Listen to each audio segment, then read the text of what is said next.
ఇప్పుడు ఎస్పెషల్లీ వర్షాకాలం మొదలైంది. స్కూల్స్ స్టార్ట్ అవుతాయి. మనం చాలా కామన్‌గా ఫీవర్ పిల్లల్లో చాలా ఎక్కువగా చూస్తుంటాం. అందులోనూ 102, 103 ఇంత రేంజ్‌లో చూస్తాం.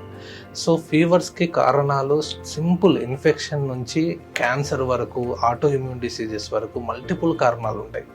కాకపోతే 100కు 90 మంది 95% ఎలా ఉంటారు అంటే సింపుల్ ఇన్ఫెక్షన్స్ వల్లనే ఉంటాయి.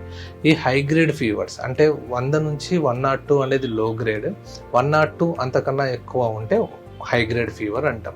ఇలాంటి హై గ్రేడ్ ఫీవర్స్ మనం కామన్‌గా 3, 4 కండిషన్స్‌లోనే చూస్తాం.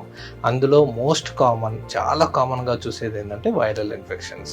అందులోనూ రెస్పిరేటరీ అంటే శ్వాసకోశ సంబంధించిన ఇన్ఫెక్షన్స్ కానీ, కడుపుకు సంబంధించిన ఇన్ఫెక్షన్స్ కానీ, ఓవరాల్ వైరల్ ఇన్ఫెక్షన్స్ ఎక్కువ చూస్తాం. రెండో కామన్ ఏంటి అంటే మలేరియా. మన హైదరాబాద్‌లో మలేరియా కంపారిటివ్‌గా చాలా తక్కువ. మూడోది ఏంటంటే బ్యాక్టీరియల్ ఇన్ఫెక్షన్స్. అంటే మన సోర్ థ్రోట్ ఉండి గల్ల మొత్తం అడినాయిడ్స్ ఇన్ఫెక్షన్స్ కానీ, టాన్సిల్స్ ఇన్ఫెక్షన్స్ కానీ, లేకపోతే యూరిన్‌కి సంబంధించిన యూటీఐ అంటాం కదా, అలాంటివి ఎక్కువ కామన్‌గా చూస్తాం. నాలుగోది ఎటువంటి అబ్సెస్ ఉండేవి, అంటే పస్ కలెక్షన్ ఉంటుంది కదా, అలాంటి వాటిల్లో మనం ఎక్కువ చూస్తూ ఉంటాం.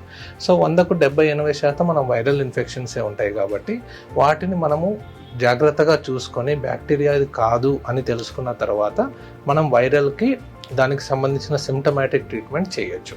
సో ఫర్ ఎగ్జాంపుల్ 100కు 70% వైరల్ ఇన్ఫెక్షన్స్ ఉన్నప్పుడు యాంటీబయోటిక్స్ పని చేయవు. యాంటీబయోటిక్స్ ఏంటి అంటే అది బ్యాక్టీరియాకా ఫంగైకా అని ఉంటుంది.